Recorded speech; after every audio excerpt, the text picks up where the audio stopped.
Alright guys, so now we are going to talk about lecture 2.1, trigonometric functions of an acute angle. All the expressions sinus theta, theta, tangent theta, sec theta, cos theta, cotangent theta, and cosec theta are only for right triangle, where every time you have adjacent of divided by hypotenuse or hypotenuse divided by opposite side, it's only for right triangle. So remember this trigonometric function for a right triangle, and also let's try to figure out the cofunction identities. So first let's define a right triangle. So I'm going to try to do a right triangle. You will excuse me if I'm not using my ruler right now. And I'm going to have A, B, C with my angle A right here, my angle B right there, my angle C equal to 90 degrees, the side C, the side B, and the side A. When I think about cofunctions, co is directly connected to the idea of complementary. Okay, complementary. So, when I look at my right triangle, what do I have? I have sinus of the angle A equal A divided by C. Cosinus of the angle B equal A divided by C. So obviously, I can see that I have sinus A equal cosinus B. Okay, now if I look at my angle in all the angle inside my triangle, I can say that A plus B plus 90 degrees equal 180 degrees. Remember, cofunction, complementary. So I can easily say that the angle B is going to be equal to 90 minus the angle A. Therefore, sinus A is going to be equal to cosinus 90 minus A. Remember, A plus B, A and B are complementary. A and B are complementary. So let's try to practice. So I have a right triangle. This right triangle has the opposite side equal 36. 77 is the adjacent side of the angle theta right here, and the hypotenuse equal 85. Therefore, it's going to be very simple for me to calculate the value of sinus of the angle cosinus theta, the value of cosinus theta, as well as the value of tangent theta, and I will let you finish and do the calculation for each of these trigonometric function, cosec theta and cotangent theta. Okay? Show why the cofunction identities are true. Well, if I look at the value of the tangent A, actually, let me do a right triangle like this with A, B, C, A, C, and B as a side. The tangent A of the angle A is equal to A over C, and the cotangent of the angle A is equal, actually it's A over B, I'm sorry. I'm doing the tangent, and cotangent is equal to B of the angle B is equal to B A over B also. Therefore, I got tangent A equal cotangent B, but because B, let me erase that, because B equal 90 degrees minus A, and we prove that the earlier, we can definitely write that tangent A equal cotangent of the angle 90 minus A. All right. Problem number 3. Problem number 3, we have tangent A equal cotangent B, with A equal 4 theta plus 13 and B equal theta minus 8. I know that because they are complementary angle, I can definitely write, sorry for that, B equal 90 minus A. So tangent A equal cotangent of 90 minus the angle A. Because the angle A equal 4 theta minus 13, I can definitely write that tangent theta equal cotangent of 90 minus 4 theta plus 13. And I know that is equal to cotangent B, which is cotangent of theta minus 8. So I can fairly say that, and I was writing that already, let me write that for you, 90 minus 4 theta minus 13 equal theta minus 8. End up to have 77 minus 4 theta equal theta minus 8 minus 8. All right, and so now I will let you find the value of theta by yourself.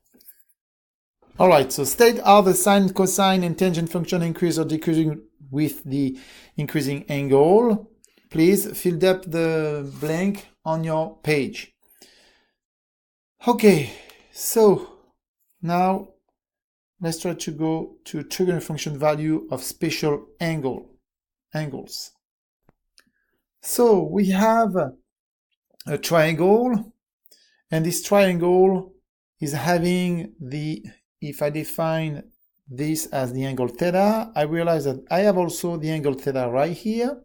I'm going to call this side A equal 1, this one B equal 1, and this sine C, based on the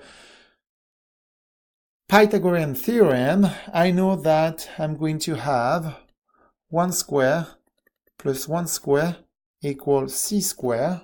Therefore, C square equals 2 and C equals square root of 2. So I can definitely write right there square root of 2. And therefore, I can very easily say that sinus 45 degrees is going to be 1 divided by square root of 2. If I multiply by square root of 2 top and bottom to rationalize my denominator, I end up to have square root of 2 divided by 2. I will have 1 right there.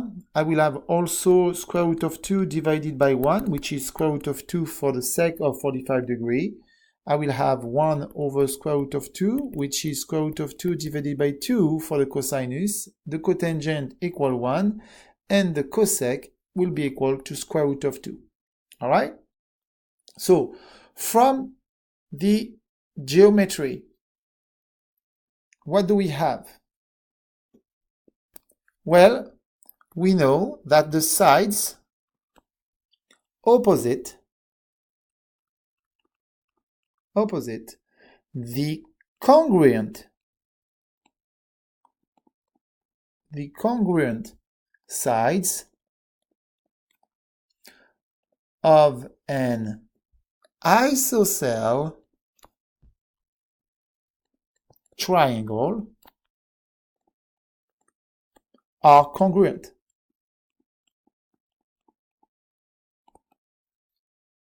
Okay? And that implies that the sinus of 45 degrees will be around 1 over square root of 2.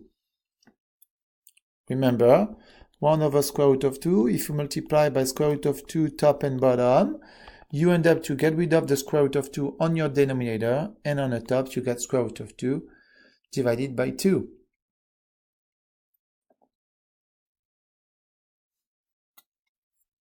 Now, to find the trigonometric function values for 30-degree angle and 60-degree angle, what I'm going to do is I'm going to have an equilateral triangle. I'm going to slice this equilateral triangle in two, and basically I know that will be a 30-degree angle, this one a 30-degree angle, when this one will be a 60-degree angle, and this one will be a 60-degree angle. Therefore, if I want to find the distance AD of each right triangle ADB or ADC, well, to find AD, I'm going to use a Pythagorean theorem, and if I call this distance AD as h, well, I know that h squared plus 1 squared will be equal to 2 squared, and that gives me a h equal square root of 3. So, I end up to have, for the sinus 60 degree, square root of 3 divided by 2. If I look for the tangent, it's going to be square root of 3 divided by 1, which is square root of 3. The sec is going to be a 2 divided by 1, which is going to be equal to 2. I ready to finish to fill up all of these values. Thank you very much. Alright guys, so now it's pretty easy to understand that for sinus for 72 degree or 36 degree, if we have 72 degree right here and 72 degree right there, you will have 36 degree right here. Therefore, you know that if you define the distance AD as A and the distance BDB as B, knowing that is the same side, same length than A, well, that means you got right there a 36 degree and right there a 36 degree. You got also 36 degree right here. So now you have the triangle ADC, which is an isosceles triangle, and the triangle DCB, which is also an isosceles triangle, but the difference is right there you got 72 degree and right here you got 72 degree. Again, if you look at the other triangle ABC and AEC or AEB or CDB, you will understand that is A over 2, that is A over 2. So you will be able to define this length right here, knowing this is 72 degree, and I will let you finish to find all the other value for this angle of 36 and 72 degree. I just want to add something. I think it will be easier for you if I give you the value of this side, and that will help you to define the value for each angle. So you got square root of 5 plus 1 over 2 equal A for the distance AB, which is exactly the same thing for the distance AC, square root of 5 plus 1 divided by 2. And I'm going to ask you to calculate maybe just the value of cosinus 72. All right? That's the only thing what I'm asking you to do is calculate the value of 72, the value of cosinus 72 degree. Okay, thank you.